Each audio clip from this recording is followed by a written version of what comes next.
Good evening, ladies and gents, and welcome to another Q8 pilot stream. It is 1700 Zulu, 2000 hours local time here in Kuwait City, Kuwait. Want to welcome all of you guys in chat. We have had actually an issue with the connection, and I hope that we do not face connectivity issues today. Just in time to preview the excellent jet by JustFlight, no other than the BAE 146 Professional, the long-awaited, highly anticipated aircraft, really, by the X-Plane community. We've had this aircraft for X-Plane 11, but before we delve any further, I want to welcome all of you guys in chat today. I do realize we have plenty of X-Plane fans this evening, so I'm not going to say hi to everyone. I do apologize, but hello everyone in chat. Welcome aboard. Glad to have you guys here, and hopefully we'll have a fun flight today in Australia. Of course, the aircraft is going to be released this coming Wednesday. It has been provided to me courtesy of the team over at JustFlight. So I want to thank them very much for allowing me the opportunity to showcase this rather amazing jet for X-Plane here on the channel. And without further ado, let's take a quick look at our flight, and then we're going to take a look at the aircraft. Today we are going to be flying from Gold Coast in Australia. We're going to be departing runway 14 through the APAG 15 departure. We're going to be cruising at 24,000 feet. About 390 nautical miles later, we will arrive into Sydney at Kingsford Smith International Airport in Australia.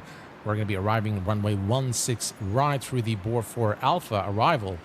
It should be about an hour flight today, 1 hour and 5 minutes to be exact. And let's begin by taking a look at this rather beautiful rendition of the British Aerospace 146 here in the beautiful Qantas livery as well. Now, JustFlight has always been a company that really takes care of everything in their add-ons. They are a quality developer. They do spend a lot of time, and they do plenty of quality control on their products. I have found a couple of issues I will point out in this beta version of the aircraft. Of course, whatever you see here may not be entirely representative of the final product, and you might find changes. Obviously, a few things will be fixed along the way, but overall, I hope that by the end of the stream today, you'll be able to kind of decide whether this is something that you want to invest in or not. Personally, it's an aircraft that I really like a lot, and I think it is one of the best airliners created for X-Plane and for MSFS, by the way. So this aircraft is available for both sims, and I think it is just really one of those aircraft that you'll fall in love with once you try it once. Especially hand flying this aircraft is a real joy. Let me stop the camera here and move manually, and I do want to show you the oops, sorry, I went too close to the mic there. I do want to show you the level of detail here in the various parts of the aircraft. Look at the texturing here. The landing gear is done very nicely. The overall texturing and modeling of the aircraft is done very well in my view. Again, I believe these are all 4K textures, so things are looking crisp and sharp.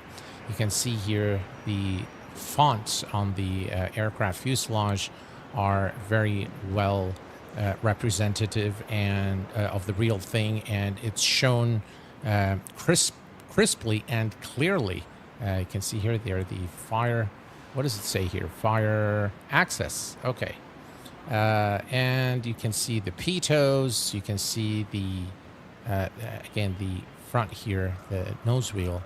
Again, very nice details across this model, and it's got this really beautiful wings. The BAE 146, just really incredibly beautiful aircraft, as you can see here. Very nice indeed. And the use of PBR materials, I think, is done very well on this aircraft. You can see the tail here. This looks like real metal. So I think the use of PBR is done very well, not overly exaggerated. Overall, Very, very happy with how this aircraft looks from the outside. Let's hop into the cockpit here. And the cockpit is nothing short of beautiful. Just look at the details there, the panel work.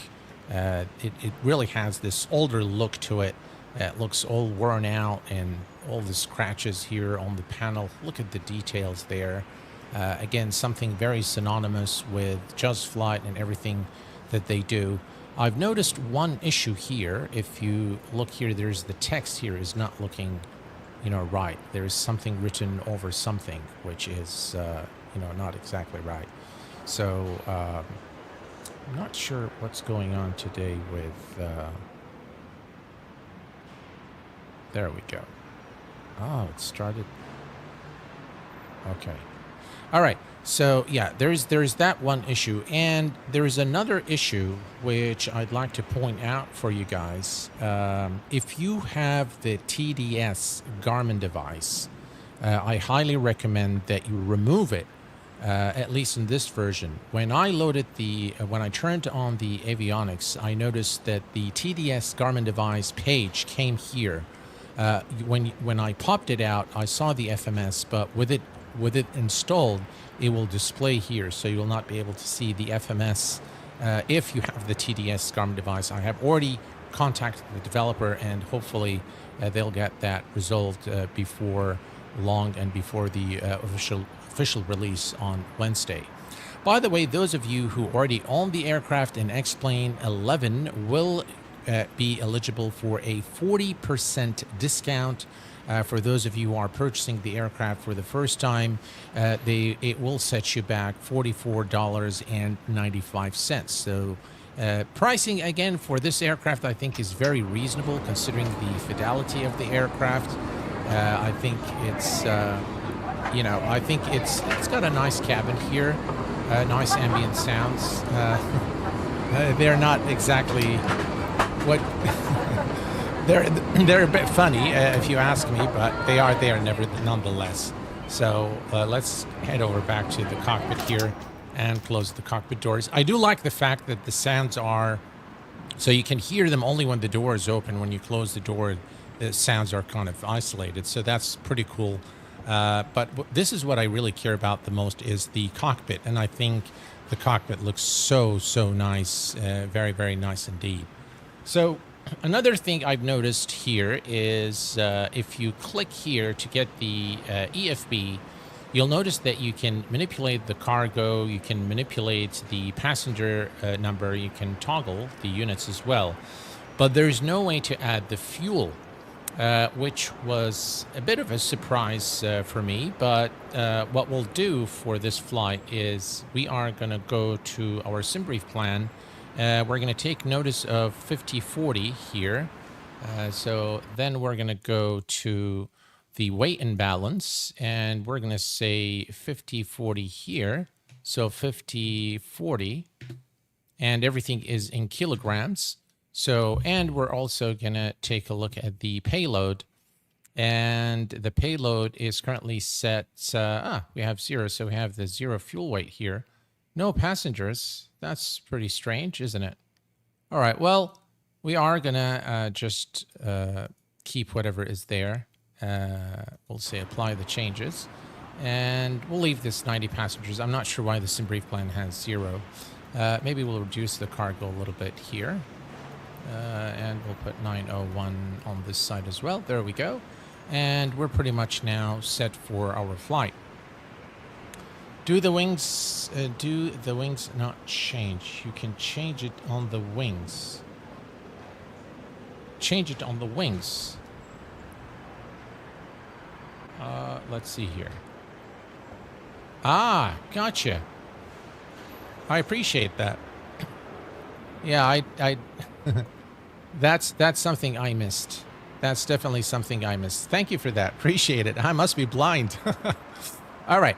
So you've got everything here. We have everything set up here. So what we're going to be doing now is we are going to power up the aircraft, and we're going to take off shortly. So let's begin bringing power to the aircraft. Move from version 11. Yeah. Random Flight Database is in the house, ladies and gents. Welcome aboard, my friend. Glad to have you here with us. Really appreciate it. Easy miss. Yeah. All right. So let's go here over to the overhead panel, and we're going to turn on battery 1 and battery 2. We're going to turn on the buses and the standby inverter and generator, and galley power on. APU generator is on. And we're going to go ahead and turn the APU. First, we're going to make sure that the left outer fuel pump is on and start the APU. All right. Hello there, Emma. Welcome aboard.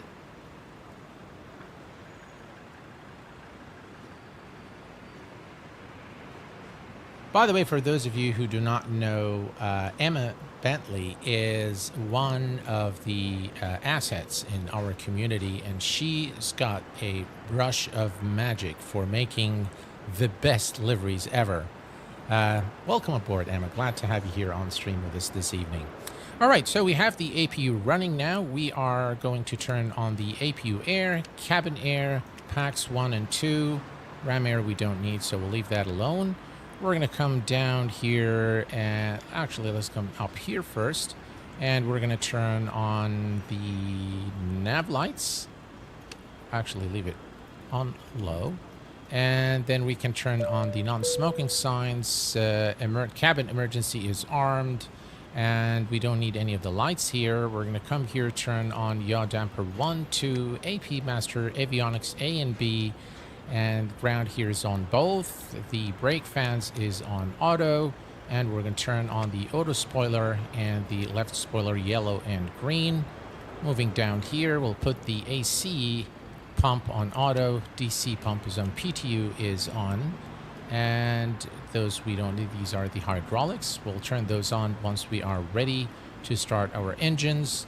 And we don't need the fuel pumps now, so we'll leave those alone. We'll come down here, and we're going to turn on the fasten seatbelt sign, and flight deck emergency lights are now armed. Everything else is ready. We can test the annunciators here, make sure all the lights come on, and everything is set. Perfect. We can cancel the master caution. We're going to turn on our navigation systems there. We'll leave it on standby. Everything here is good. We'll leave the flight directors alone for the time being, and we're going to test here. Everything checks okay. Perfect. We'll leave the TMS alone. Actually, let's power it on and test it. There we go. And now we have the FMC here to program. Okay, so let's move down here a little bit so you guys have a better view of the FMC. And we're going to click here, position in it. By the way, make sure you have the latest AIRAC database. So we do have the latest one, which is expiring on 12th of June. This is AIRAC 2505. Position in it, we are currently at Yankee Bravo Charlie. No, it's Y Charlie Bravo Golf. And then... let's see. No. The first one is correct. YBCG. Okay. So there we go. And next we're going to go to the routes. I noticed that there is no SimBrief integration at this point, so you're going to have to load everything manually, which is, fine. We are heading over to Sydney this evening, and this is a real-world flight on the BAE 146-200 QT with Qantas, and the flight number is QFA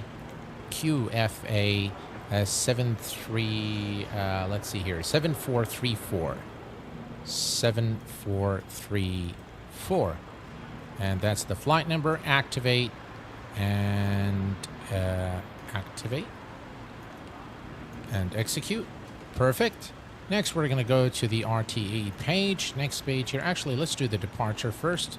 We're going to be departing runway 14 through the APAG India 5 through the Apagi transition. And then we can execute that. We're going to go to the route. Next page. And we're going to bring up SimBrief plan here. Let's put it on this side so you guys can follow along. We are going to take next airway, Hotel Niner 1, as you can see here. And then we are going to exit at Egdom. And that is done. And next is Hotel 652 airway. And the exit is at Borey.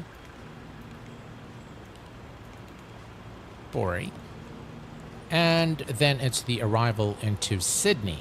So we're going to execute that. We're going to go back to the arrival, and we're going to select the Borey 4 Alpha arrival through the Borey transition. And it's going to be, which one? The ILS 16 right. ILS 16 right. Perfect. And then routes and execute that.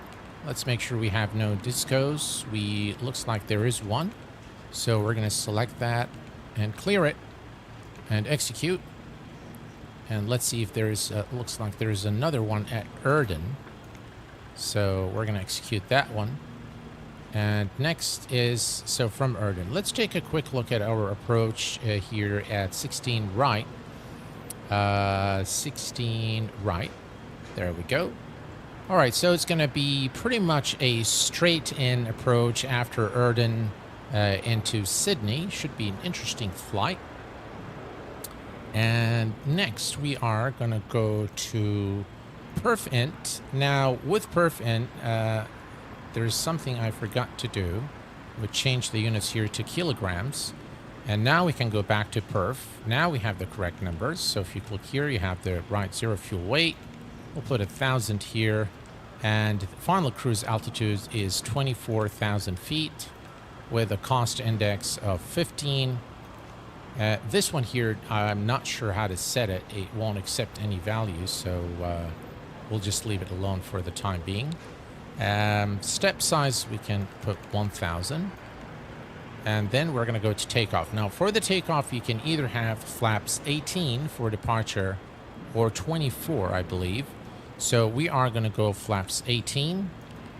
And the trim says 6.6, but if you put 6.6 in the trim, in the elevator trim, is obviously not a valid value for takeoff. So you have to make sure that the takeoff range is in the green area here. So for that, we are just going to simply move it here to right about there. And there we go. And we can set our speeds now. So 131 V rotate is at 123. Next, we're going to come here, and for takeoff, we're going to do flaps 18. So it will automatically set the bugs for us. And the current outside temperature is, let's take a look at the weather here. So 10, 24, and 16. All right, so I'm going to add one here, 16. And 1024. Was it 1024? Yes, indeed. 1024. All right, so that is set on both sides. All right, 1024. There we go. And it is now set. Perfect. Now, everything is pretty much set up now for our flight. And we are going to turn on the other FMC, and we'll put this one on VNAV. By the way, VNAV works perfectly in this aircraft. It's been implemented, and we're going to take a look at that today. We'll leave this on the legs page. We'll put this on standby for now, and we are pretty much ready to go. Let's go ahead and set our altitude to 24,000 feet, which is our final cruise altitude, and arm the, we're going to test this here. Doesn't really do anything, but okay. Flight directors, let's turn those guys on, and we are now pretty much ready to go. Okay, so the next thing we're going to do is we are now ready to we're going to go and turn on our beacon lights the pushback truck, and then we'll configure the aircraft for, The one thing I noticed with the better pushback, the aircraft will do some funny things. So I'm going to skip the pushback. It tends to just kind of take the aircraft to a spin. It will spin it around. So we will not use. We'll just start the engines. I'm going to remove the chocks here, and the next thing we're going to do is set up the aircraft for engine start. All right, so everything is good here. Everything is good here. The beacon lights are on. Everything here is good. Well, let's see here. We're going to turn on all the fuel pumps, and then we're going to come down here and turn on the ice protection. There we go. So the engine anti-ice needs to be on. I think this is what needs to be on for engine start. So there we go. So these are all on now. And we need to also turn on our brakes. So for the temperature here, there we go. So temperature is good. And everything is now ready for engine start. Perfect. Okay, so let's cancel the master caution. And we need to turn off the packs and the APU air for engine start. And next we can come over here and we're going to go for engine power. So that goes to normal. Start master. There we go. Start power is on. And now we'll select which engine will start with engine number 4. And engine number 4 now selected. And then we click here to start the engine. And we monitor the N2 rising here at about 20%. We will introduce fuel. There we go.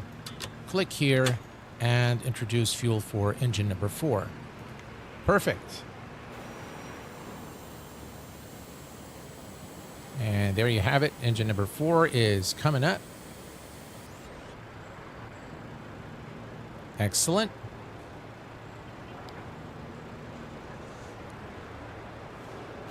All right, and we have a good start. Let's go ahead and start the engine number 3. Engine start. And we watch N2. N2 is rising. The engines are spooling up.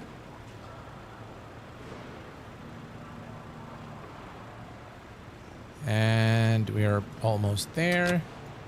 Engine number 3 coming up. Why is the landing gear up? It's good that I noticed. All right, perfect. Right, we have a good start on engine number 3, and we're going to start now with engine number 1. And monitor, again, N2 on engine number 1. And at 20%, we'll introduce fuel.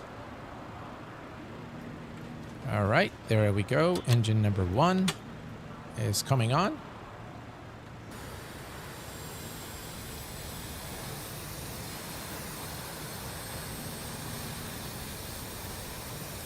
The engine sounds aren't bad. I can barely hear them inside the cockpit, though. I really am not sure why. All right, and we have engine number 2. There we go, engine number 2. Excellent. And engine number 2 is now spooling. I think I changed the target there. All right, engine number 2, about 20%. And there we go. Engine number 2 is now coming on as well. Perfect. All right. Now we can come over here and we can turn on the anti-skid is already on. We turned it on now. And we're going to turn on the hydraulics. Perfect. We're going to turn on the generators. Are both on. We can now turn off the start master switch for our engines and move the engine selector start switch to the off position. And why does it say air low temp? All right, we can turn.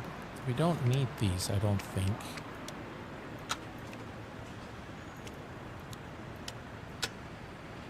Low air temp.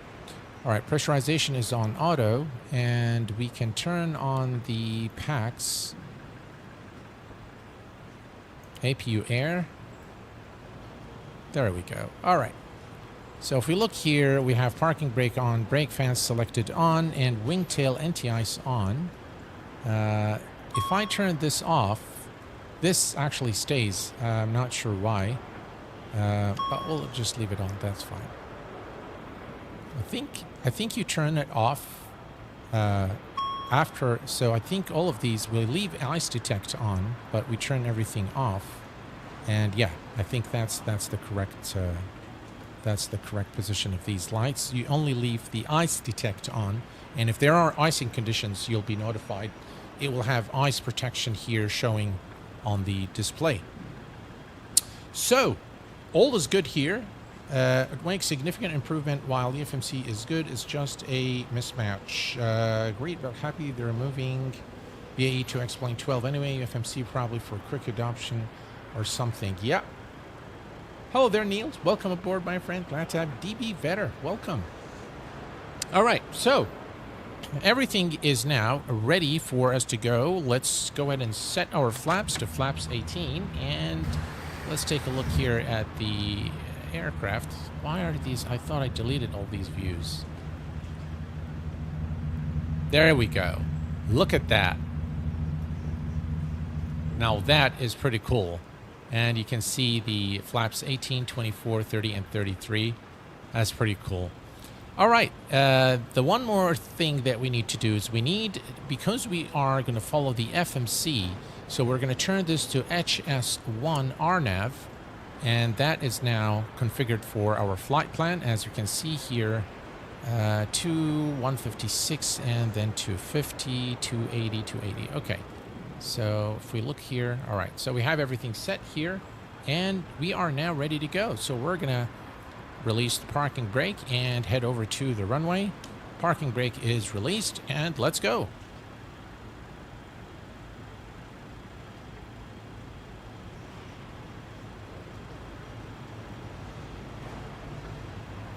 IFR Captain. That makes two of us. I'm very glad that the BAE 146 is finally here for X-Plane 12, because it is just really an incredible jet and incredible fun to fly. Let's do taxi lights. All right, there we go.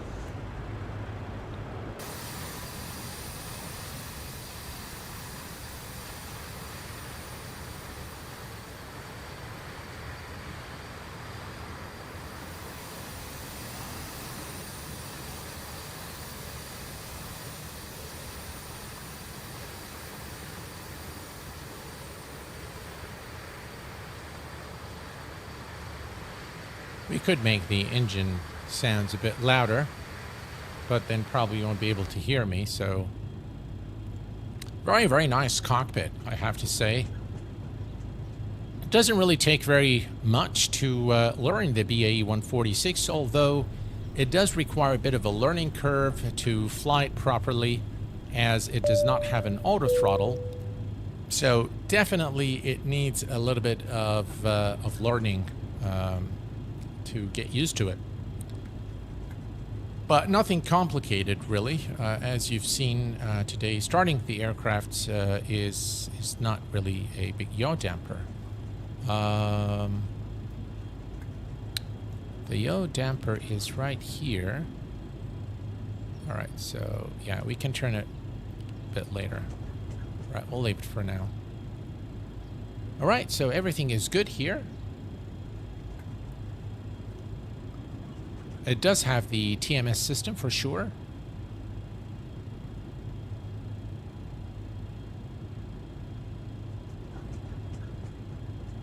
And we will use it, obviously, for takeoff. Very, very nice looking aircraft.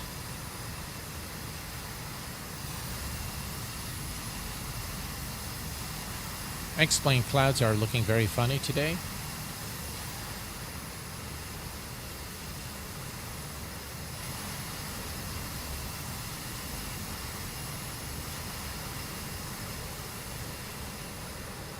You gotta love the area under the wing there when the flaps are deployed. Looks really, really nice. And I believe that programming the BAE 146 in X-Plane is a much bigger undertaking than its counterpart in Microsoft Flight Sim, at least according to the developers over at JustFlight. And this aircraft brings a lot of pride to JustFlight because it is developed by their in-house development team. They have many of the Piper family, as well as this BAE 146, which I think is just really an incredible jet, and the rendition of it in X-Plane is just really amazing. I'm very, very glad that JustFlight has not abandoned X-Plane, and they continue the development. And they have a clear roadmap for what they want to do with X-Plane, so very, very glad about that. Hello there, Doug. Welcome aboard from Montana. Glad to have you here, my friend. Oh, fishing on the Missouri. Ah, welcome, welcome. All right. Here is our turn, and let's turn on the landing lights. Runway turn off lights, and we are also going to come here for the strobes. Strobes are on. I can't see what we're doing. Look at the strobes, guys. Very, very nice. Exactly like the real thing. Very, very nicely done, really. Very nice aircraft all together, and one that I definitely recommend. All right, let's make our turn. Runway 14 for departure. All right. And here we go. We're going to add power.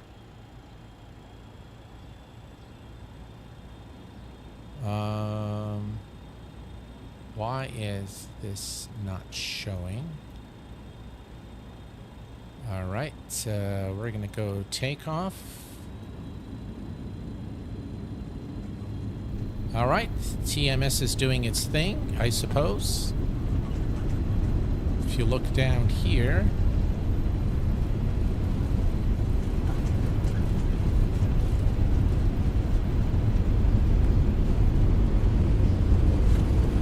speed alive, both sides. Right. 80 knots cross tower set, N1 achieved. V1. V1, rotate. V2. Positive rate of climb. Positive rate of climb, gear up.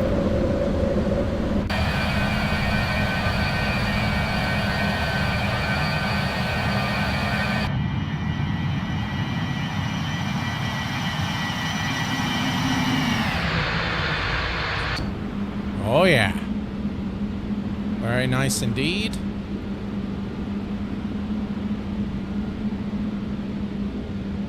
Why don't we have the distance here? All right.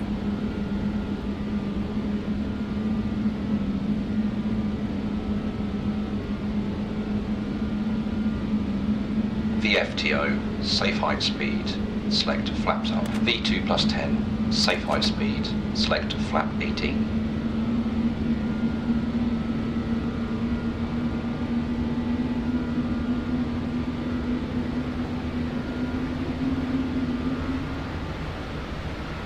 And we're going to go to MCT. All right. And next we're going to come here, turn on the yaw damper, the autopilot. We'll go LNAV, IAS.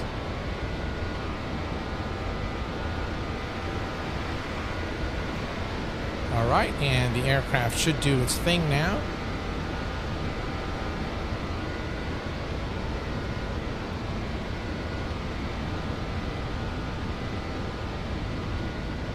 about 250 knots right there. Just a little bit more than that.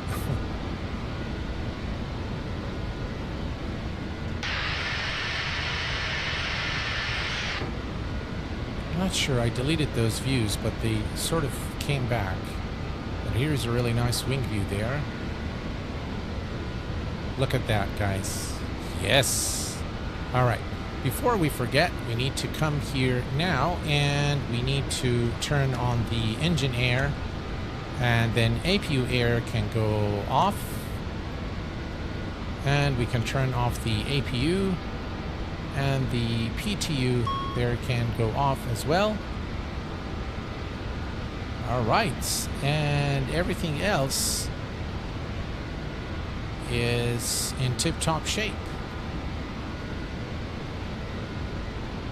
Perfect. I'm not sure why we're not getting the distance there. We should, but for some reason it's not showing.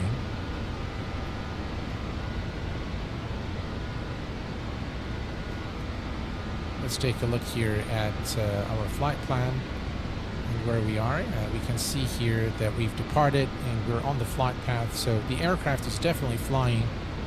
All right, 10,000 feet, landing lights off, and we will also release the passengers.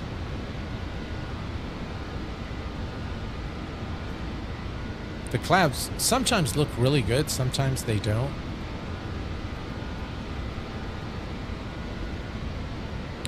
Raul Rodriguez, welcome aboard. Yellow switch besides the annunciator.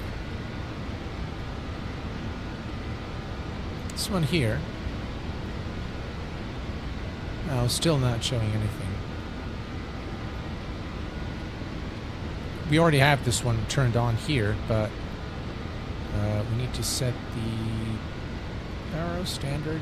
There we go.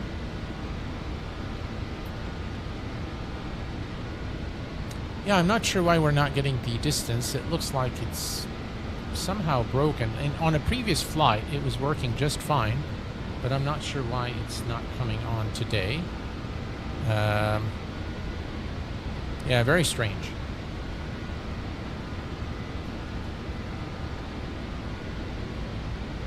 No, without nav. Nav, if you click on nav, you lose your FMC. You need this on HS1 RNAV for the FMC to work.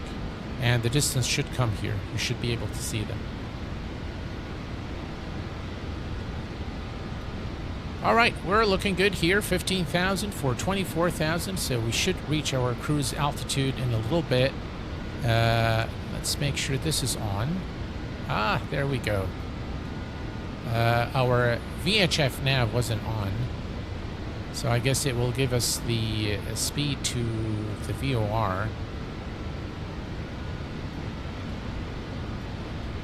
Okay, so that is all set. We have the speed. Again, this is very important that you set the alt select here.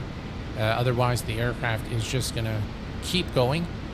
And what's very important to understand in the BAE 146 is that you do not have an auto throttle. So when we reach our cruise altitude, we need to make adjustments to the throttle here in order to make sure that we do not overshoot the speed.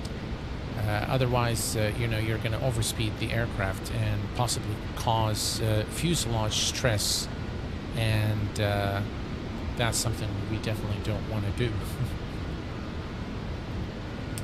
Is this BAE an upgrade to the X-Plane 11-1? No, Raul. This is going to be a brand new aircraft.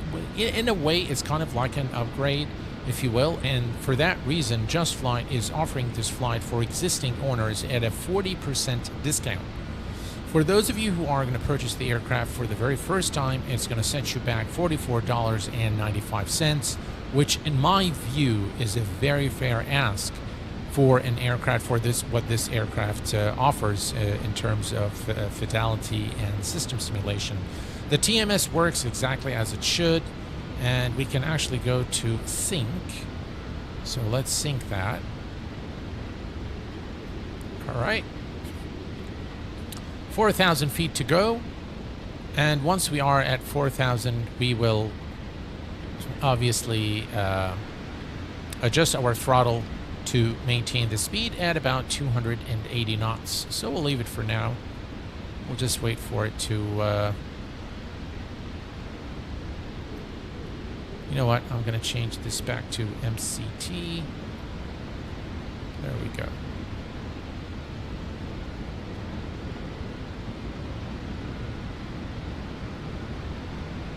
All right, let's keep climbing. And at 24,000 feet, we will set it back to MCT. Or beg your pardon, to sync. We'll sync all the engines. Perfect.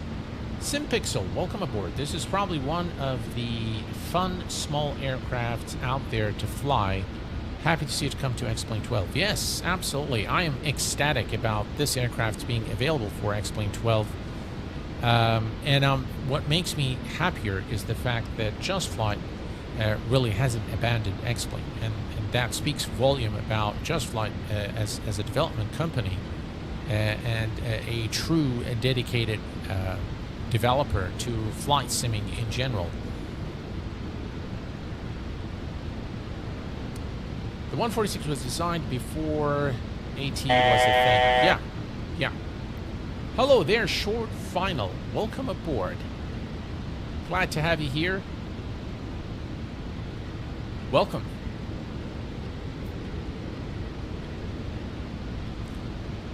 All right, so almost there at 24,000 feet, and those X-Plane clouds are looking fantastic.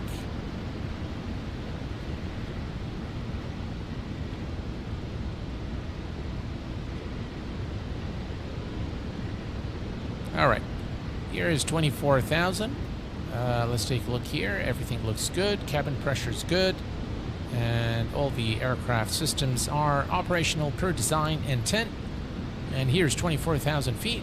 We're going to bring the throttles back and to about 87% or so.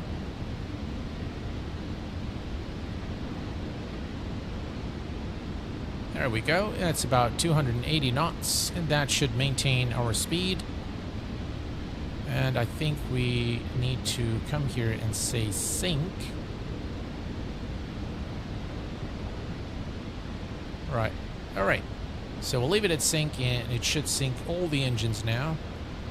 There we go.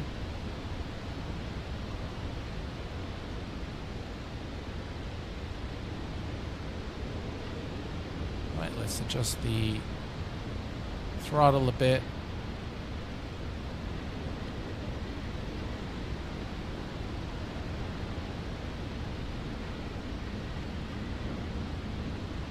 Let's see here. 81, 84, 85, and 87. It's about right. Should maintain the speed.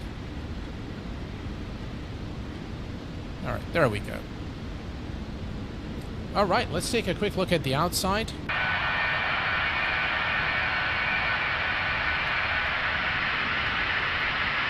Ladies and gents, and here's X-Plane 12 Beta 5 for you in this rather beautiful BAE 146 for X-Plane 12. Finally, we have this aircraft in the X-Plane skies, which calls for a lot of excitement in the flight sim community without a doubt.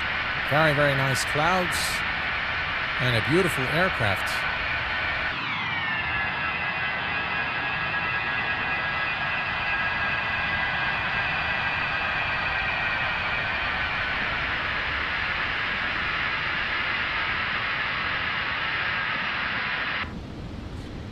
Well, if anybody is upset with the pricing, can you set the flight number? Yeah, you can. If you come down here, actually, we should put this on TARA, and you can put, whatever number you want. So you can select it here, and then I think you can... How do you do that? All right, so 1 is changing here.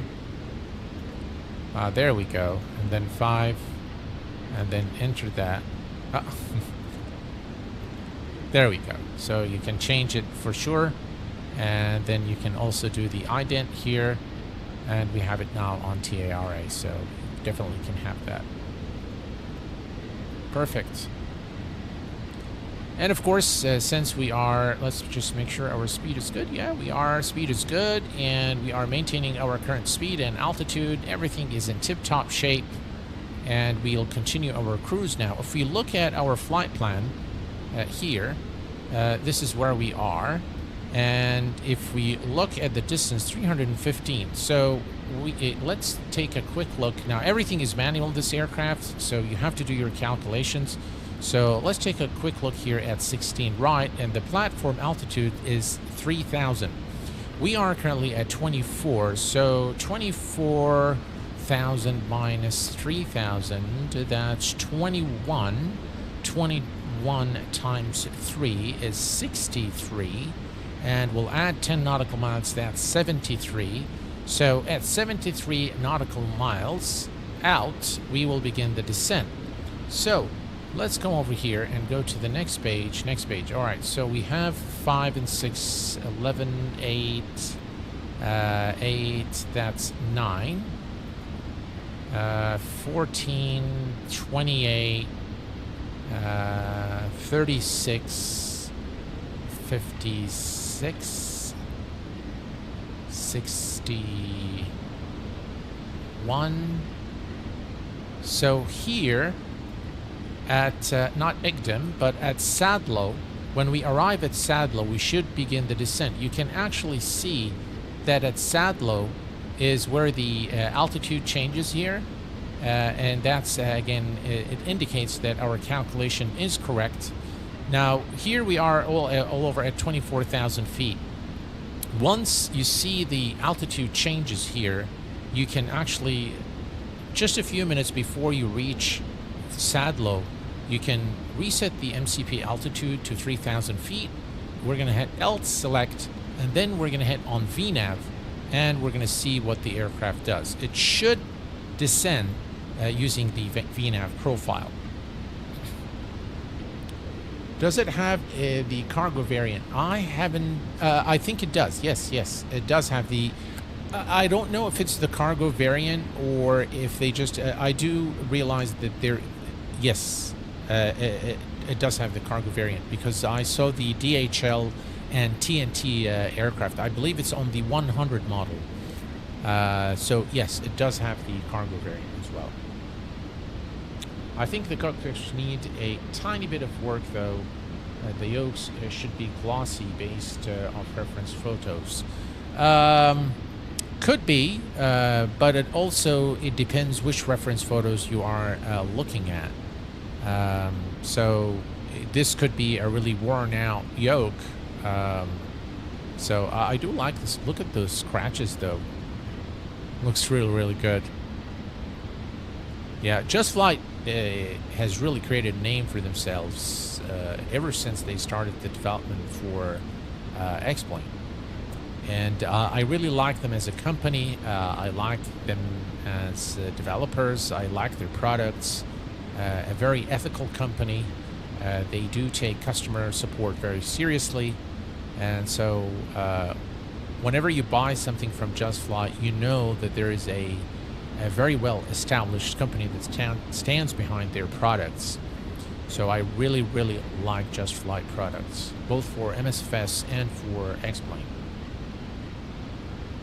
The expected release, Marcelo, is going to be this coming Wednesday, the 21st.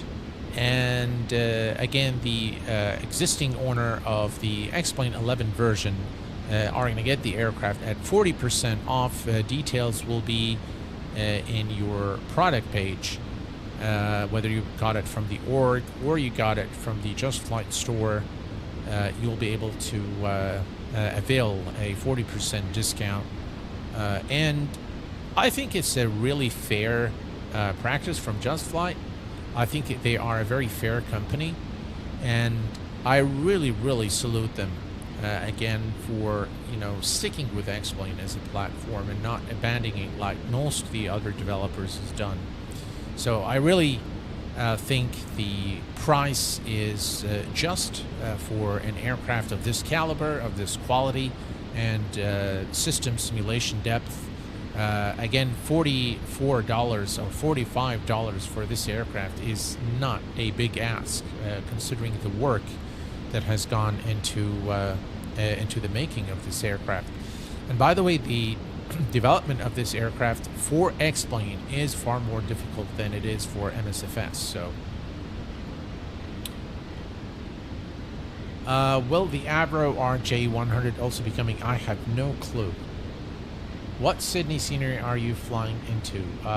It's the one available on Orbex. If you type in !scenery, you should get the link to it, but I'm not sure who the developer is. Kuwait, does the nav light intensity change based on the switch position?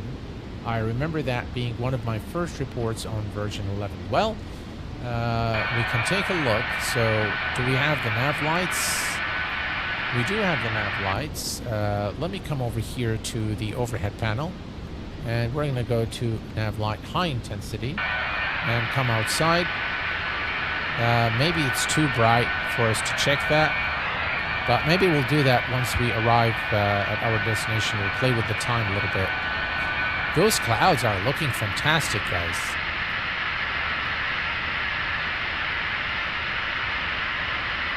Let me do a few things. Alright, so that's my pilot view. This view I'm going to delete. And I also want to delete that. I want to delete that.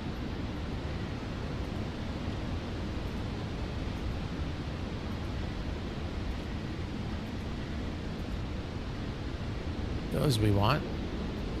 That I can delete. This one we like. And this one we like. Perfect. We'll put enable smooth transition. This one's already got it. And now we can say camera is saved. All right, perfect. Now we can cycle through our cameras with ease. Look at that, guys. Wow. Those engines are beautiful. I remember trying to use this airplane when we made the trailer, but it was complete brick, so we didn't get any good shots of it. Hey, good. I know fly tempo ISS quite well. I spend a lot of time with the trees. Oh, how cool is that? All right. By the way, guys, if you don't know who Short Final is, Short Final is one of the leading scenery developers for X-Plane. And he's one of the huge asset to the community with a lot of freeware for top quality freeware for X-Plane. Very nice modeling. It still holds up even after all those years, without a doubt. So they are doing California, Washington, etc. That I don't know.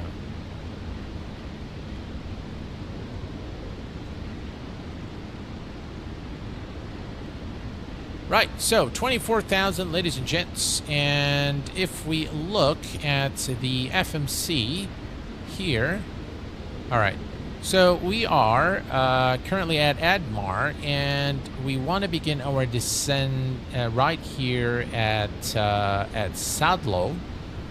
Maybe we'll begin the descent just a little bit before that, because I don't want a very steep descent. So yeah, we'll plan our descent shortly. If you look here at our Navigraph charts, here you can see where we are relative to our destination. Just a brilliant tool, Navigraph charts. If you are serious about flight sim, you have got to have Navigraph charts. I really honestly cannot imagine doing any flight now without Navigraph charts. I'm excited to see the rest of the True Earth series over to X-Plane 12. Their overlays are unmatched. Yeah, the True Earth series from Orbex is just really something else. But I really like the short final global as well. I tried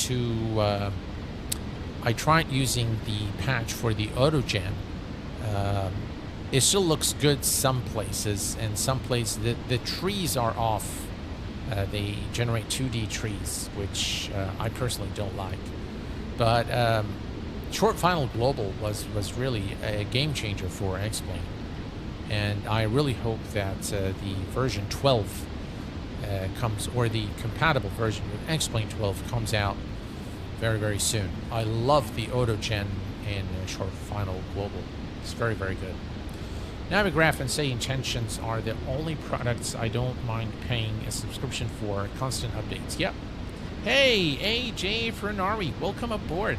Is there an option not to use the UFMC and go VR hopping? Absolutely. Yeah. If you don't want to use the FMC, just ignore it. And you see this little switch here. Switch this to nav, and then you're going to have to tune your VR frequencies here. So, yeah, totally doable, and works really well with this aircraft. The Say Intention is compatible with X-Plane. Yes, sir. It is compatible with P3D, X-Plane 11, X-Plane 12, MSFS 2020, and 2024. So you've got the full range there of simulators, full compatibility. There are a few features that are not available in X-Plane, like the ground services. So if you are using Microsoft Flight Sim, you'll be able to say ground to cockpit, connect the jetway, or connect the tug, push back, nose to the left. You'll be able to give voice commands to the ground crew in Microsoft Flight Sim. Unfortunately, this is not available in X-Plane, and it is not compatible with GSX. So I don't know, maybe it is, but as far as I've seen, and according to the tests that I've done, it doesn't really work with GSX. So it will call the default tug in X-Plane in Microsoft Flight Sim.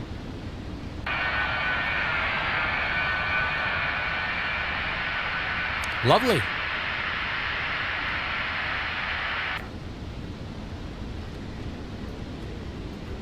And here we are at Edmar. We're not too far from top of descent now. Let's put this on VNAV.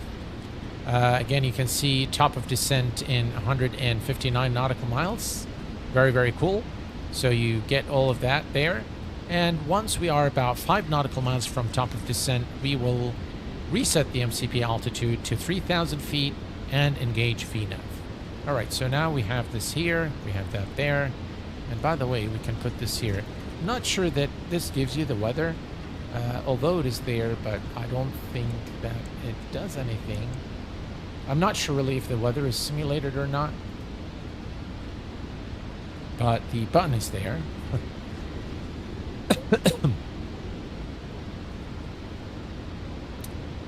Right, let's do a few things here for our arrival. So we're gonna go to 16 right. There we go, 16 right. First thing first is we're gonna set the frequency to 109.5. 109.5. And set that as the, there we go, 109.05. That's pretty, we'll leave that. And then we're going to do this also on this side. So we're going to set the VHF nav here to 109.5. All right, so that's set. And then we're going to set the approach course to 155 degrees. We'll do this on both sides. Okay, perfect. And then we are going to be doing an ILS. So the decision height is 203. So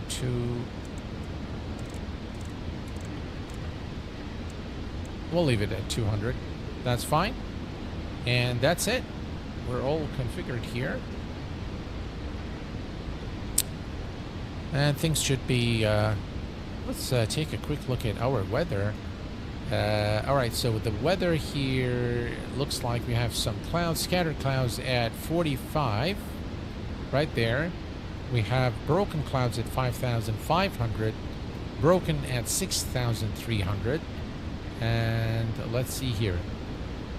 Temperature's good. The visibility. Winds. Oof. Guys, look at the winds. 160 degrees at 27 knots.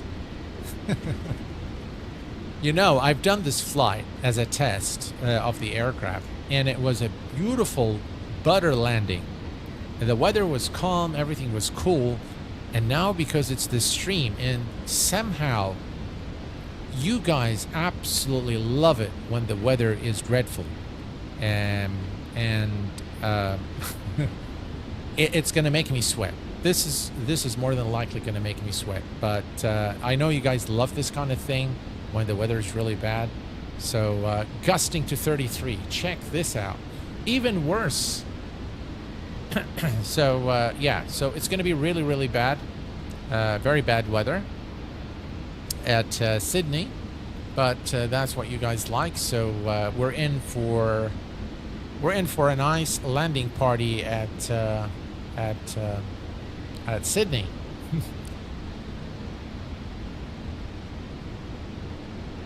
Without a doubt. Yeah. Cool. That's what we like, though.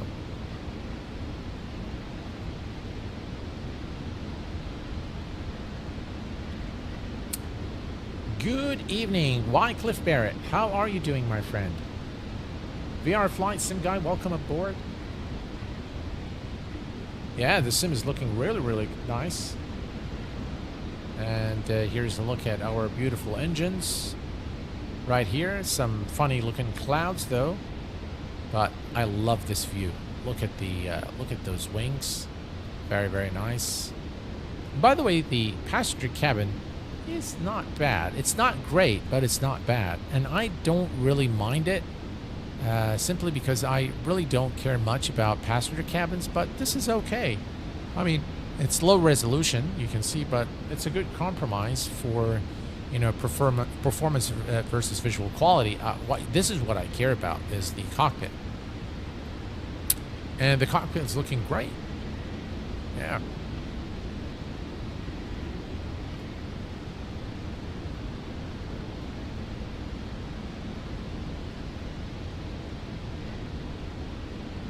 What traffic mod are you using? I use Traffic Global. Yeah, thanks, Rish. How would you compare it with the MSFS version? Well, obviously it's the same aircrafts developed by the same developer. From the visual perspective, I believe that it looks better in Microsoft Flight Sim, without a doubt. By X-Plane standards, this looks very good, I have to say. Again, not the same fidelity of the Microsoft Flight Sim version. But having said this, I thoroughly enjoy hand flying this aircraft in X-Plane, and I do like it a little better than in Microsoft Flight Sim, to be honest. Never understood the obsession with cabins when I tend to fly from the cockpit, not a passenger seat. Yeah, and that makes two of us, Wycliffe. The same thing here. It's like, you know, people leave everything about the aircraft and they come and ask you, well, but does it have a passenger cabin? The documentation is great. Here, let me show you real quick. We're going to go to File Explorer. And we're going to go to X-Plane, Aircraft, the JustFlight documentation. Now, you have the manual, the X-Plane 12 manual. You have the variants and liveries guide, and you have this. You don't need the EULA, and you have the universal FMC. Now, if I open this manual here, you'll see that this is a huge manual. All right, let me move that. There. So everything you need, if we go here, you've got about 245 pages worth of a manual that explains everything in excruciating detail. Every little thing about the aircraft, every switch button, annunciator flight system that is modeled on the aircraft is fully explained in this manual. If we look at the variants guide here, again, if we move down here, you've got there, for those of you who are asking about the cargo, these are the variants that come with the aircraft. So there's the passenger variant, the I guess Royal Air Force VIP variant, I suppose, passenger variant for the 200, the cargo variant, a combi variant there, and you have the different variants that there, the 300, the 200, and the 100. So you have all of these variants available, 8 total variants for the BAE 146 by JustFlight. And of course there is the universal FMC here, UFMC. Again, it's got a very detailed manual on everything that you need to do with, you know, Navigraph integration. By the way, it's got AVITAB integration as well. Let's take a quick look here. Where we are is far as, all right, 100 nautical miles for top of descent. And if we look here, let me remove that, and we can also remove that. If we look here, yeah, so here we're going to move over to Sanad and then Misam. From Egdam, from this point forward, I believe is going to be our TD. So it's going to be somewhere right over this area here. After Egdam is going to be our descent into Sydney, which showing very, very bad weather. 27 knots, gusting to 33. So that's going to be something, guys. Yeah. You're staying in a hotel and watching this. How cool is that? Well, have a safe trip and enjoy your stay, and be sure to order room service. That's like one of the highlights for me when I go. Well, happy birthday, Lee. That's one of the highlights for me when I go to to a hotel. Like, one of the main things I have to do is I have to order something. So yeah, room service is very, very important, guys, when you go to a hotel. Comfort food, yes.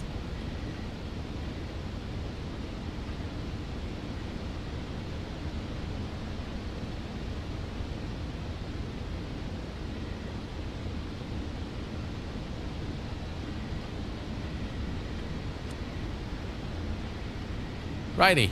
We can see some fluctuation there in the altitude. The aircraft is, of course, doing what it's supposed to do to maintain it. I'm going to ease off a little bit there on the throttle. I can see the speed is jumping, and that's probably due to the weather. We might be getting some tailwind there, and the aircraft seems to be struggling a little bit. So let me just ease off there. It's actually done very well in terms of LNAV, VNAV in my test flight that I've done a couple of days ago. So yeah, overall, I think it works really well. By the way, you can move those lights. So if you move this here, very nice. Those as well, you can move them. And you can turn the speakers on or off, which is, again, pretty cool.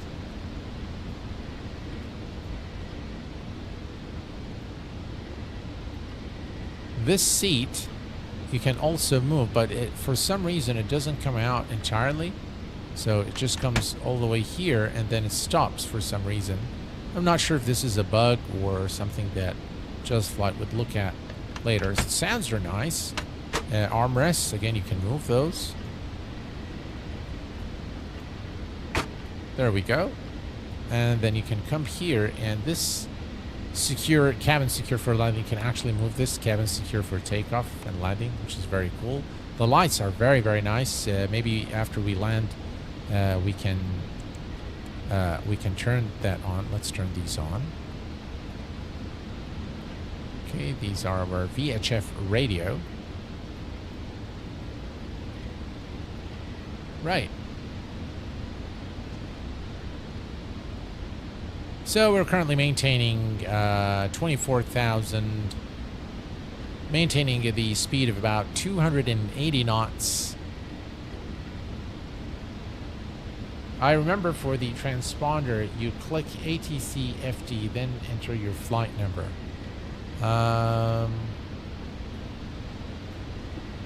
You mean the transponder, right? This one here? Is that what you guys are talking about?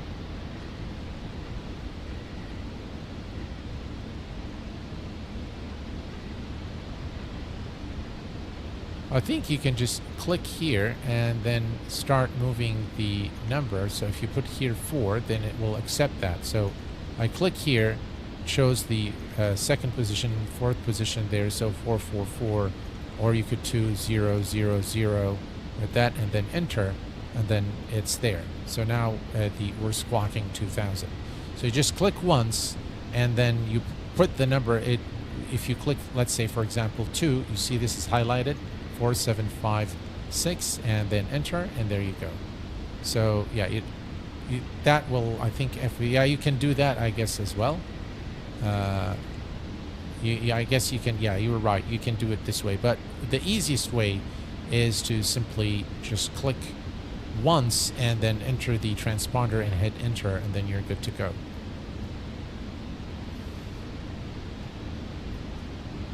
Perfect. So looking here, we are about 64 nautical miles now from top of descent. And if we check here, we still have sufficient fuel for the remainder of the flight. 26,000 feet altitude limitation applies in icing. So in icing conditions, you cannot go above 26,000. If you are at a higher altitude, then you probably need to request to descend, and ATC will more than likely honor that request. Lets you add the flight number itself. Oh, got you. So with the letters and everything, I get you. All right. Wait, interesting that the brake temperature is minus 29. What are the left and right button below the temperature window? Let's see here. Ooh, let's see. What is this here? All right, I guess this is for the temperature. I really am not sure. This is explained in the manual, but quite honestly, I don't want to just give you wrong information. But I am not sure what those are. I know it has to be on max, and then you can test it this way. So, overheat. So this one gives you if there is an overheat of the brake system. So right now it's minus 29, so we're good here. You've got your ADF as well here for navigation. Very, very nice. Yeah, I really like it a lot. I think this is going to be one aircraft that we're going to fly quite a bit. And by the way, it's already got the Skunkcraft updater, so you can update this aircraft using the Skunkcraft updater. You don't have to keep downloading it. So I'm very glad that they've also considered that when they developed the aircraft. Make things a lot easier. Sim Fanatic is in the house. How are you doing, my friend? I believe you are ready for FS Expo this year. I'm guessing that these buttons are for all the different brake temperatures. I suppose so, yeah. We can test it out. Here, let's do it. So if I come here and I click outer, inner, you are absolutely right. And inner and outer. Yeah. These are the different temperatures without a doubt. By the way, we should have clicked on check config here, this button, before takeoff.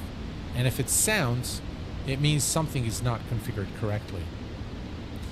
Hey there, Q8. How are you doing, my friend? I have this plane for MSFS. Great plane. Yes, ready for FS Expo. I bet you are. And I hope you can take your son with you this year. I know he missed it last year, so hopefully he can tag along this year. And I wish you and everyone over at FS Expo a blast. I hope you guys really have fun and enjoy it. I am unfortunately unable to attend. Release date and cost is going to be $44.95. If you are already an owner of the X-Plane 11 version, you'll get 40% off the release this coming Wednesday, the 21st.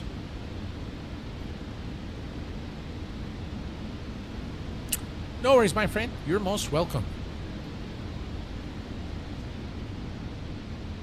There's again beautiful engines. Very, very nice. Look at those clouds, guys. Wow. All right, 37 to top of descent.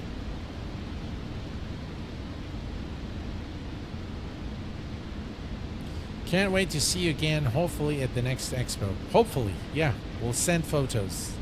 Yeah, Stan, I really am going to, it's going to be, how should I put this? It's going to be strange for me to see you at FS Expo and, you know, I'm not there. It's going to be really strange, yeah. Like, to me, FS Expo, Stan is FS Expo. So, yeah. Yeah, unfortunately, I really couldn't this year. But hopefully, we plan it next year. By the way, guys, Simfanatic is a fellow content creator, a gem of a person, and he was actually the man behind the Q8 Pilot Content Creator Lounge in 2024, FS Expo 2024. Or was it 2025? 2024. So yeah, I was unable to go, and I had everything already planned, but obviously we needed someone to do the setup. So Simfanatic graciously offered to help. I've actually asked him if he would help, and he actually took the lead, and he set everything up perfectly, and it was a huge success in the last FS Expo 2024. Ryan, we've already release date is the 21st, this coming Wednesday. Price is $44.95. If you don't have the plane for X-Plane 11, if you already own the X-Plane 11 version, then you get it at 40% off.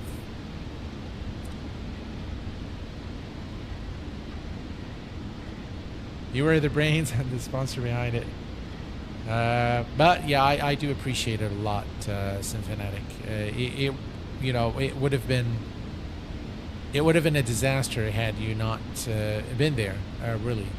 And I think it was a success because you were there. So I give you all the credit there.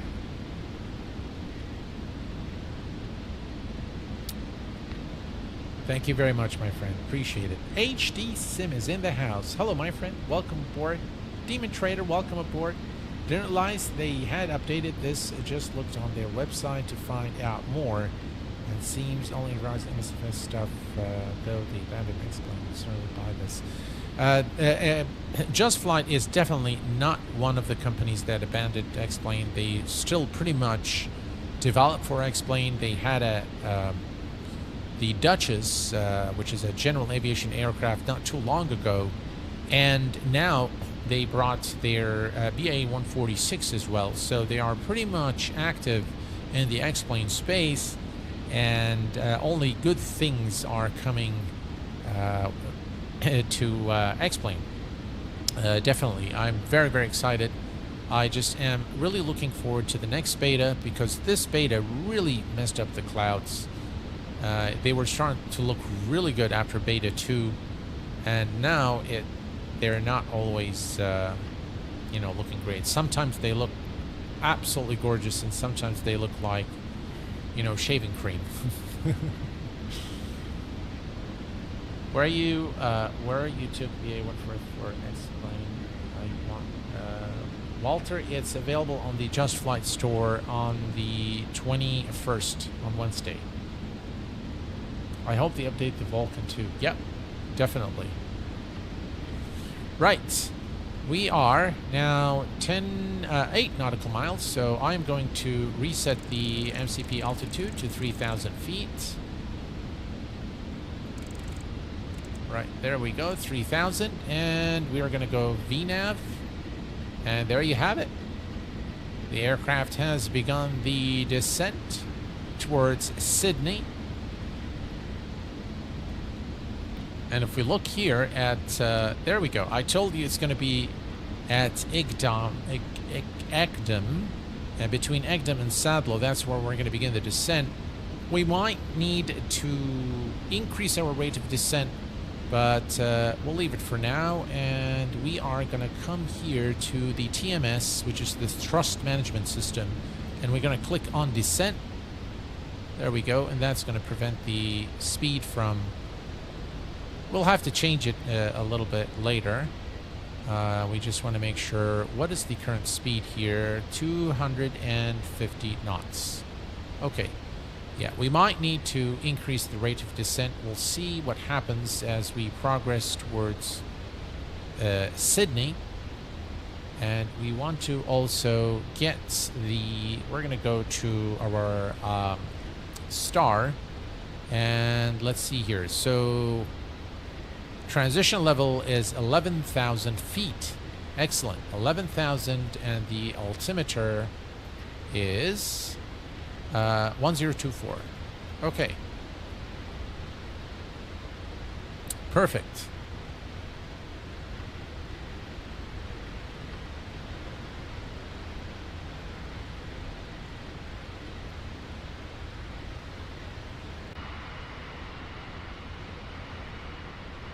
Looking good. And soon we're going to go under the clouds. Again, the clouds are looking funny a little bit. But that's all right. Now, if I look at our rate of descent, and we look at Navigraph charts, it's saying the descent to distance is about 1,500 feet per minute. So we actually need to increase the rate of descent.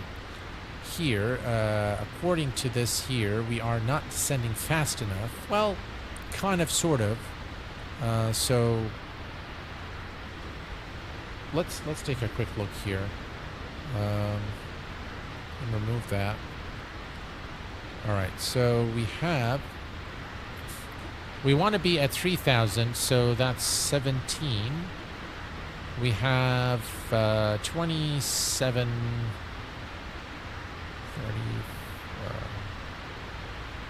35, 45, 49, 50.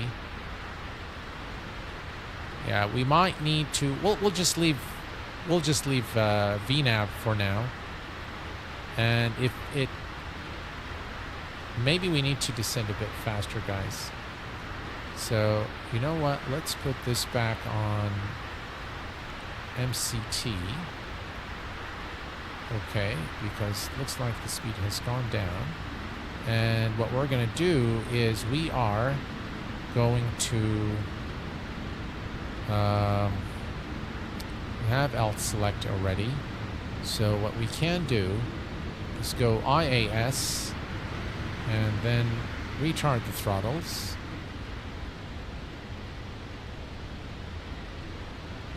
We could use VS too.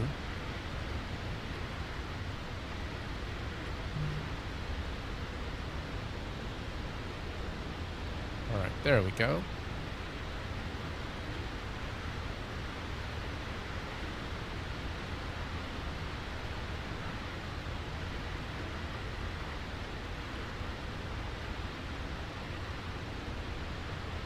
All right, so using IAS and retarding the throttle will basically, that's a bit too much, I think.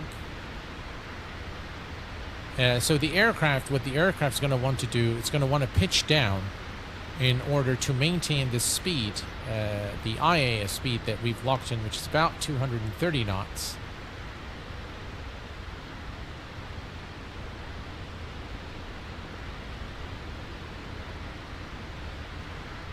All right. And if we look here, we're still okay.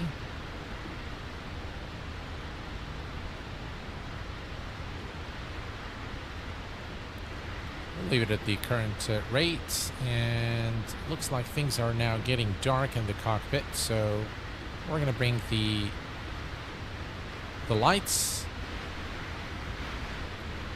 There we go. And we have the lights on this side as well, kind of lights. There we go. Much better. Clear shield lights.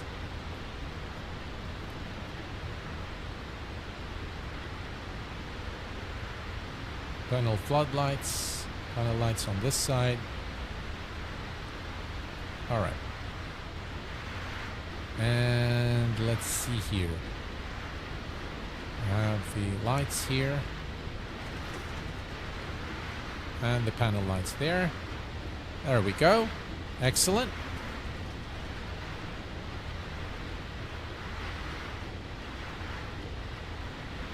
And if we look now, we'll see that 1300. So we're looking good. Right, we're looking good here, folks. And we're going to come now to the... so we are going to land flaps 33, so about 120 knots. So we're going to click here and it will set the bugs for us. All right, perfect. Some lousy weather here at Sydney. Please remember to hit the like button, folks.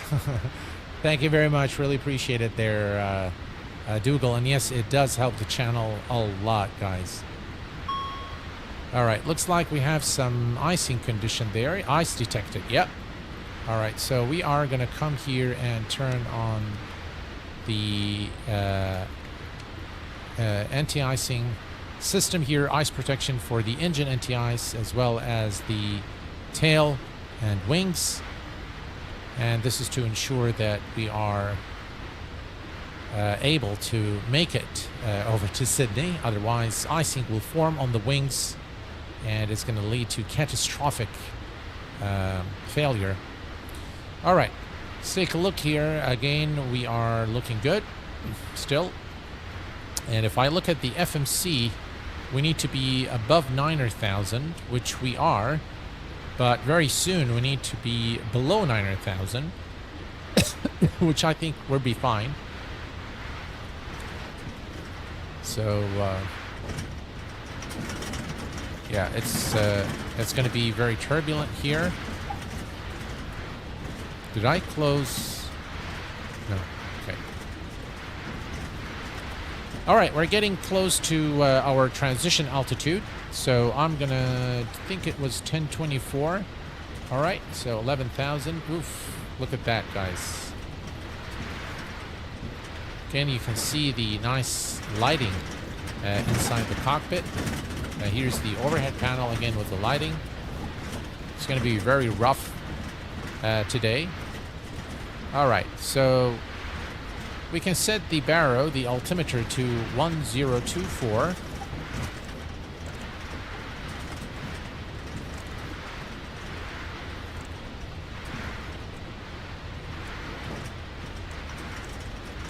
All right, 1024.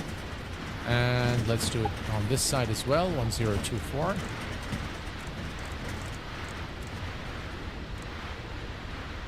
There we go. Excellent. We are at 11,000. We're looking good here.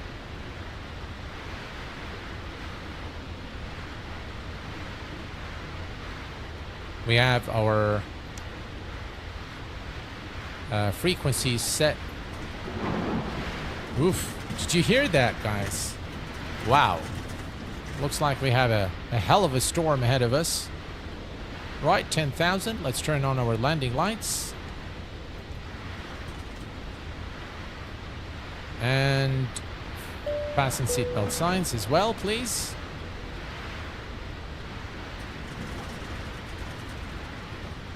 All right.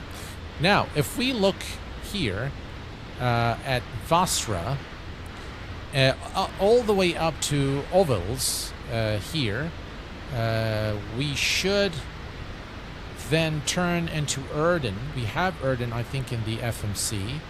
Yeah, that's Erden right there. So we need to be above 8,000, which we are. So things are okay so far. And then we need to be below 9,000, which I believe, yeah, we need to manage that. So we're going to increase our rate of descent a little bit here. Let's take a look here where we are, about 1,000 feet per minute. So we're good here.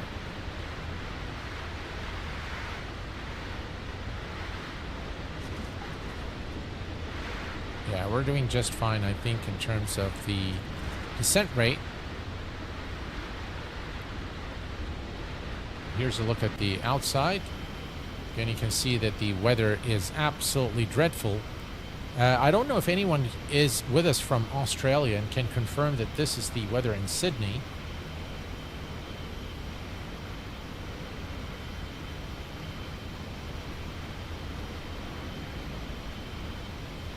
Wow, the weather is really, really bad.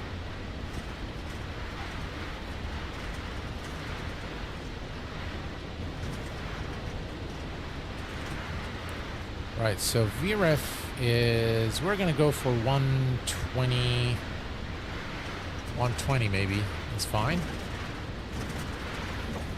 Okay. Now, guys, I'm not going to promise you a nice landing today, simply because the weather conditions are just dreadful over at Sydney. Here's, again, a look at the weather. If we go to 170 degrees at 23 knots. So that is going to be really, really bad. But hopefully we'll do a nice landing. Hopefully.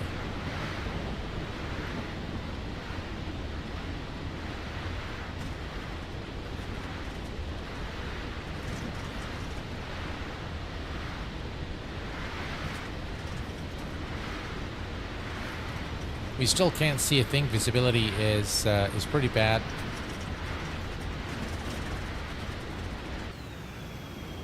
And here's a look there from the external view. And you can see how terrible the weather is. I hate the rain. Oof, did you hear that? Wow, major thunderstorms as we arrive into Sydney. But that makes things, yeah, it looks like the weather radar is definitely not, you know, not operational. Yeah, we have it on weather range. Yeah, definitely there's nothing there in terms of the weather. All right, it's about 2,300 feet to go. And if we look here at our flight, we are good here. So we'll be able to, we'll maintain the current speed. So we need to add a little bit of throttle. Wow. So maybe things will be a little better.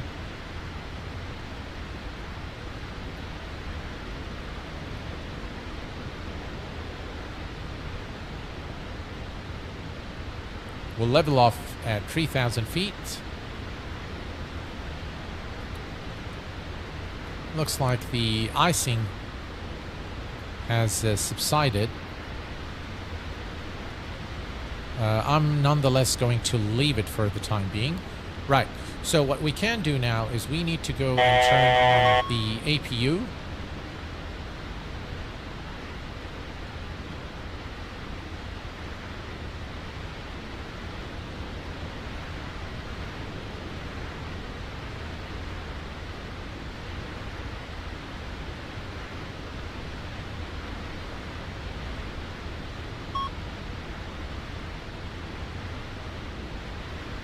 All right, altitude is now selected, so we're going to level off here at 3,000. And we are going to turn the APU air on and turn off the engine air in preparation for landing. Still, the weather is very, very bad. And if we look here... Speed checked below 205. Select flaps 18. All right, let me add a little bit of power here.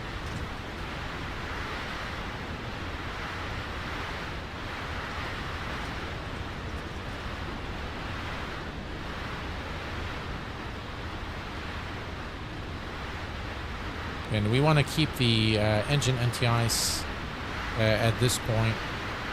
I'm going to increase throttle now.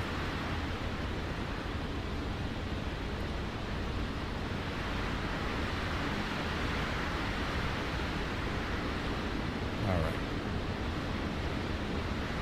Leave it there. And we'll configure the aircraft for the arrival momentarily. Here again, you can see that we are here at Erdon. Here, once we arrive into Erdon, so in about 4 nautical miles, we'll go to Erdon and we'll start configuring the aircraft for our approach.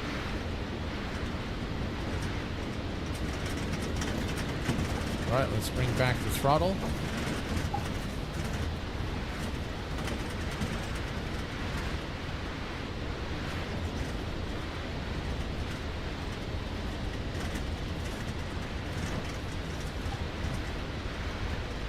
Okay, now what we can do here, as you can see here, we are just a few nautical miles from Erdon. And what we can do in exactly 2 nautical miles as we begin the approach towards Erdon is we can configure the aircraft. We have the ILS frequency set, and we need to switch this to nav and go for the approach button. The approach button here is the VL and the GSL, so that's the glide slope and the localizer. So now we're heading to Erdon, and what we're going to do here is we are going to switch this to nav, and we're going to select localizer armed, and we'll wait for the glide slope there a little bit.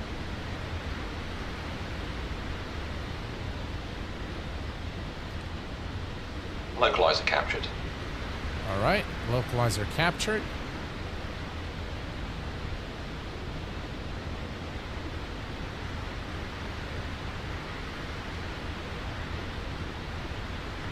Now we're going to reduce our speed.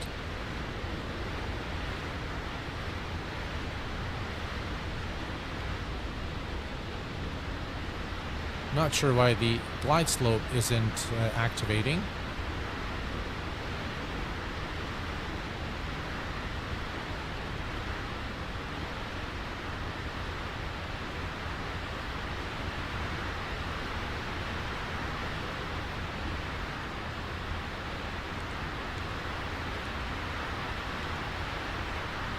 Glide slope for some reason is not coming on. I'm sure I did it in the previous flight, but today it's just not doing it.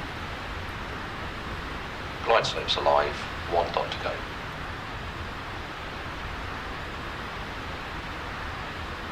Right, let's select flaps 18. And we are going to lower the landing gear. Speed checked below 180. Speed checked below flaps 24. Select flaps 30.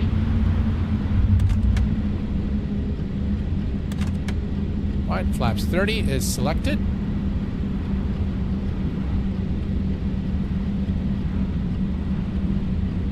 Speed check below 145. Select flap 33. Right, and flaps 33. And you can see that the aircraft is descending. No, it's not descending for sure. And I don't have visibility at all.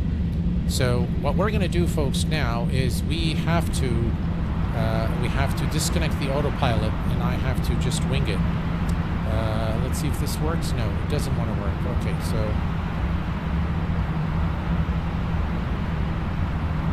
Alright, let me... Come on. Alright, there we go. I'm not sure what happened there, but let's see here if we can...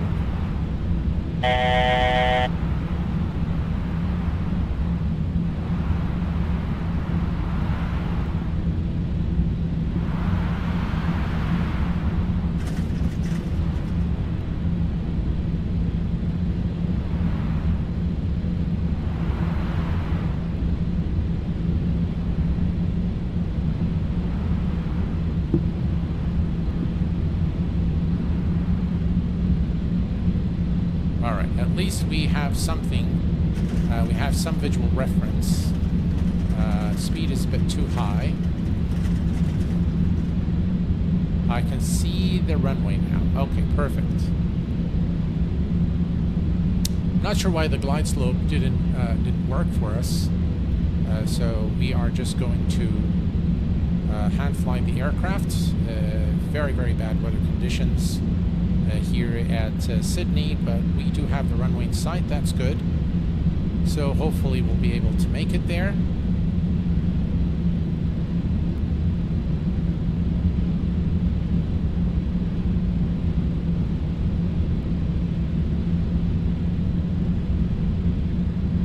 And then of course you guys love this kind of thing. I know that. All right, here we go.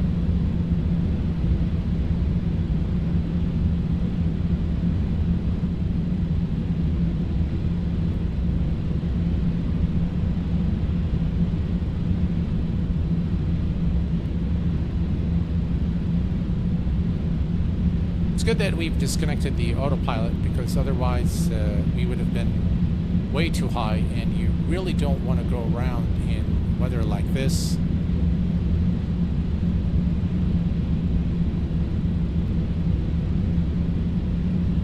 All right. 1,000. Right, which one is right? This one is 16 right, I suppose.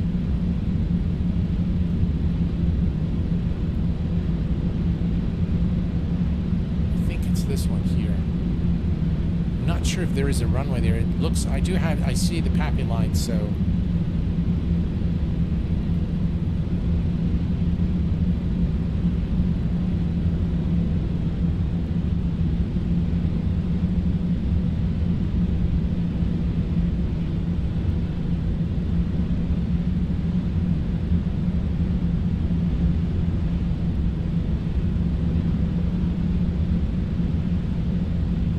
Is this center? Not sure.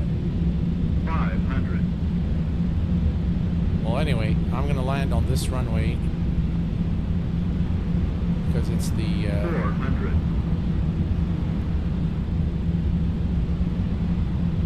Right to reds. 3 reds. Bit too low. 300. Minimums.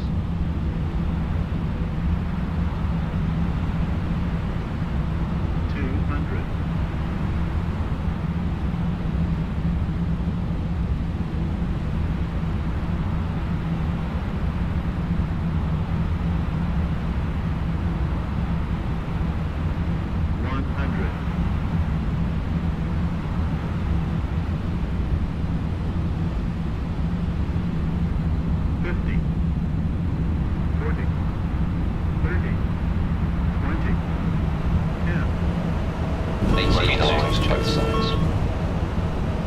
That was, I think we floated.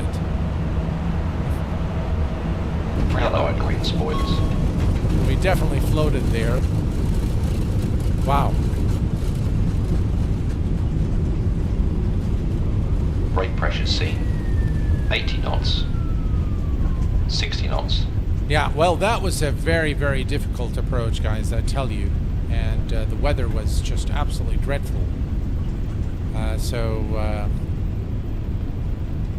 Welcome to Sydney. We made it. Yeah, bouncy. Yeah, it was painful. It was painful. We'll take a look at the replay just now. But yeah, it wasn't the best of my landings, without a doubt. But the at 27 knots, gusting to 33, it was a very, very challenging. Both sides. Okay, please don't crash. Don't crash. Thank you. Don't sink. Don't sink. Don't sink. Don't sink. Get back here. Don't sink. Don't sink. There we go.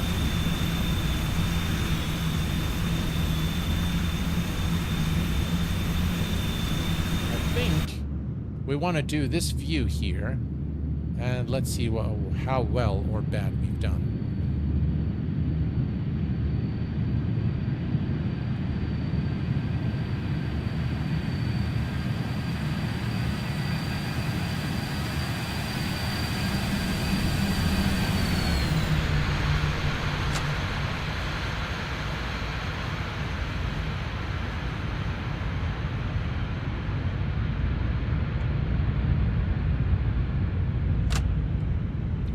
Wow, that was a disastrous landing.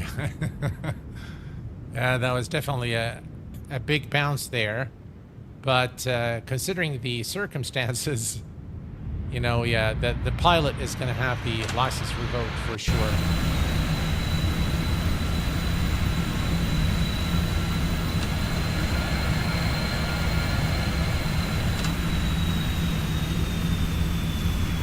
In real life, that would have been a go-round for sure.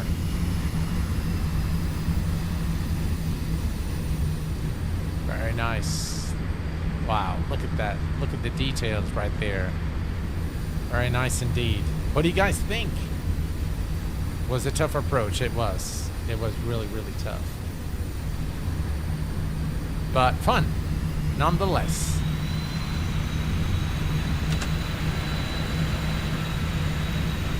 We didn't have the glide slope for some reason as well. I really am not sure why. Let's do... Sink. Don't sink. Let's do this view here. 100. Hey, SimFanatic, thanks for coming in with 5 Q8 pilot memberships. Thank you so much. Appreciate your support. 50. 40. 30. 20. 10. Yeah, there's the bounce there. And that's when the aircraft touched down again. Then we can see the spoilers deploying. It's pretty cool, isn't it? Guys, if you've received a membership from SimFanatic, please be sure to say thank you. Again, thank you very much, SimFanatic. I really, really appreciate that. Alright, let's do it, guys, one more time. And this time, maybe we'll do a flyby.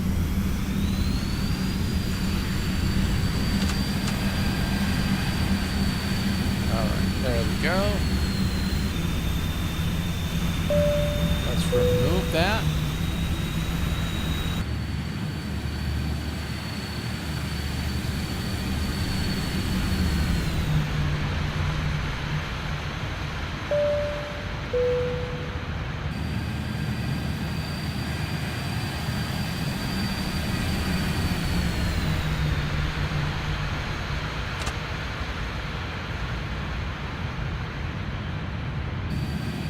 There. So that's when we touched down the first time. The aircraft bounced. And then here's the second touchdown. Wow. Very, very nice. Tell you guys, very, very enjoyable. Very enjoyable. All right. So back in Don't sink. cockpit, Don't we sink. can come here Don't and sink. remove Don't sink. the- come on. All right, we can head back now and go to the gate. We can retract the flaps. Turn on the taxi lights. Runway exit lights are off.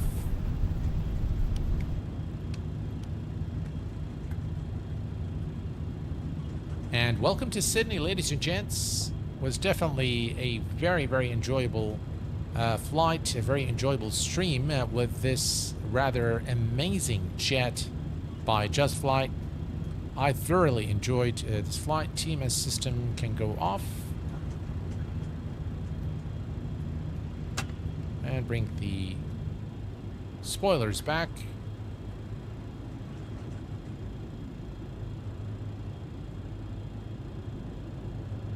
Yeah, SimFanatic, you definitely need to hop back into X-Plane. And X-Plane definitely needs a lot of love from the community, so... yeah, very nice rendition of Sydney as well. You can see Qantas there. Let's go to the main terminal area there, find a spot. We need to turn off the strobe lights. So, strobes off.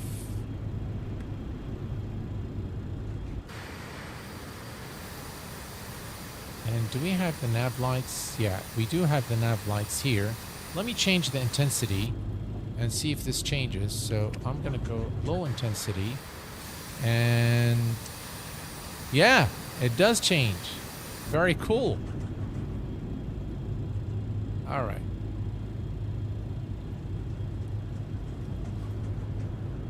Clear on the left, clear on the right, and we're gonna cross the runway here.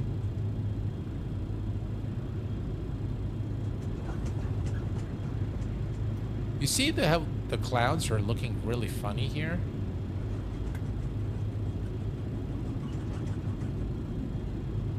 Yeah, it does work, Skylar, yeah. It's something that you were, looks like, you know, looking for, and it seems that it is working just fine. So, yeah. All right, it looks like this is the international terminal, but we are going to use it nonetheless. Let's see if we can find a spot for our aircraft and bring it to a stop. Looks like there's one over there.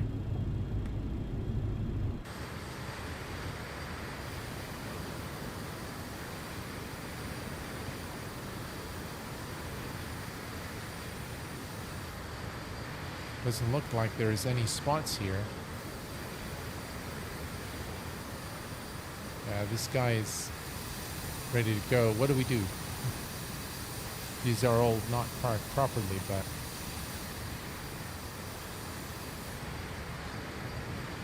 not a single spot. Can you believe it?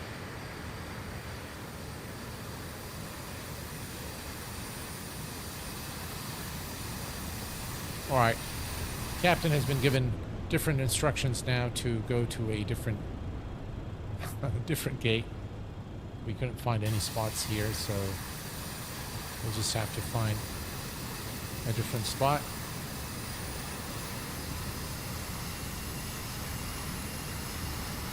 Very, very nice looking aircraft, the BAE 146.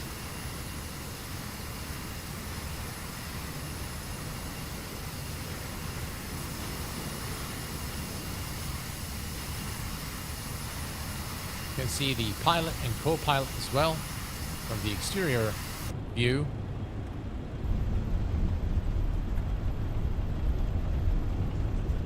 There is a 747 there, right there.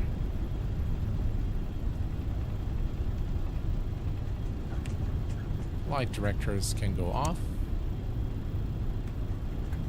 Standby.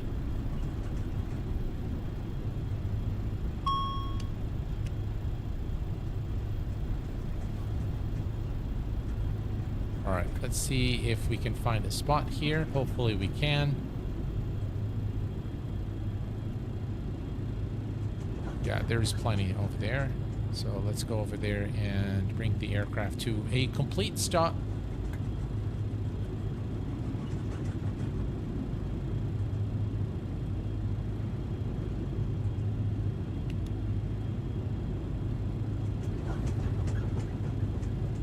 Perfect.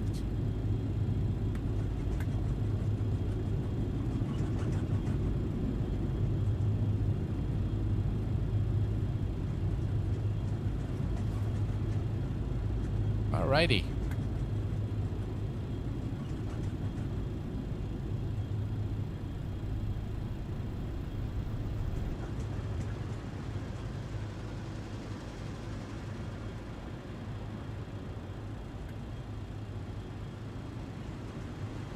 Look at the marshaller. He's on the stairs, guiding us in.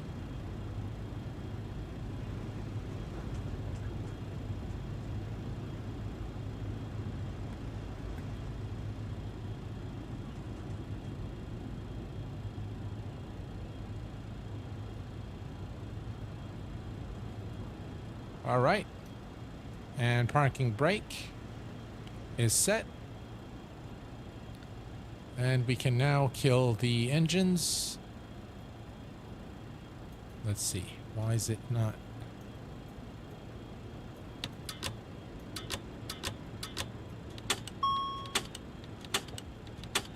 There we go.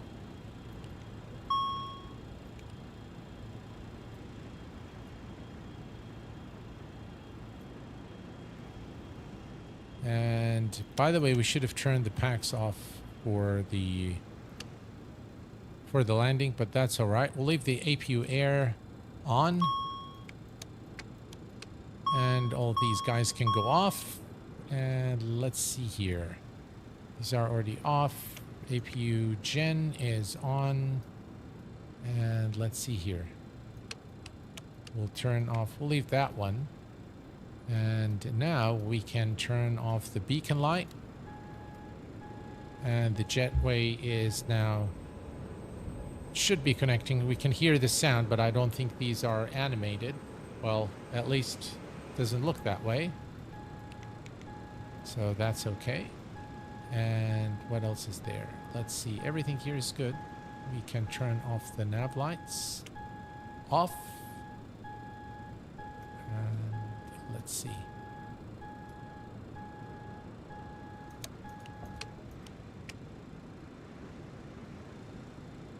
All right, let's go to the back.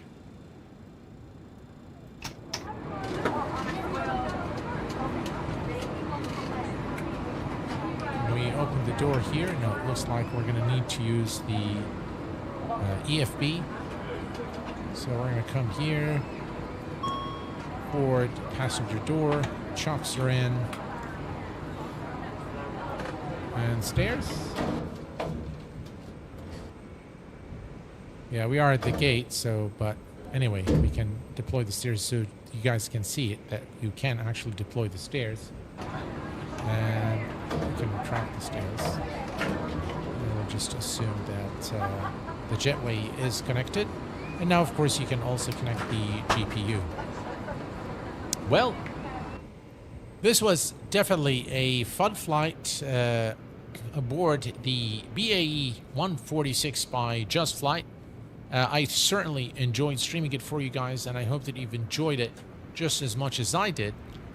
We are going to be flying this aircraft possibly again on Wednesday or Thursday on release date, and hopefully we'll have a better landing than this one. I really never expected the weather to be this bad at Sydney, but hopefully we'll have a better landing next time. It was enjoyable nonetheless, and I hope you guys enjoyed it.